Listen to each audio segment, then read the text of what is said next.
Viral sebuah video yang memperlihatkan seorang wanita mendorong sepeda motornya di tengah hujan. Video tersebut menceritakan bahwa wanita tersebut ditinggal pacarnya dan mengalami kehabisan bensin hingga ia mendorong sepeda motornya.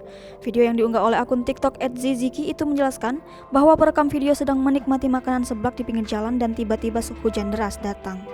Video yang diunggah oleh akun TikTok @ziziki itu menjelaskan bahwa perekam video sedang menikmati makanan seblak di pinggir jalan dan tiba-tiba hujan deras datang. Namun tak lama muncul seorang wanita yang menuntun sepeda motornya. Dalam keterangannya, pria tersebut sedang memakan seblak di pinggir jalan sementara hujan deras. Namun tiba-tiba muncul wanita yang menuntun motor. Saat ditanya kenapa mendorong motor sendiri, wanita itu hanya diam. Rupanya diakui wanita tersebut ia baru saja bertengkar dengan kekasihnya. Sang pacar pun turun dan meninggalkannya di saat bensinnya pun habis. Setelah itu perekam video tersebut kemudian mengatakan bahwa wanita itu benar-benar butuh pertolongan. Karena apa yang dia alami bukan sebuah hal yang tepat untuk ditertawakan. Unggahan itu pun viral di media sosial dan banyak pengguna TikTok yang merasa khawatir dengan apa yang dirasakan oleh wanita tersebut. Video itu bahkan telah ditonton lebih dari 4,2 juta kali oleh pengguna TikTok.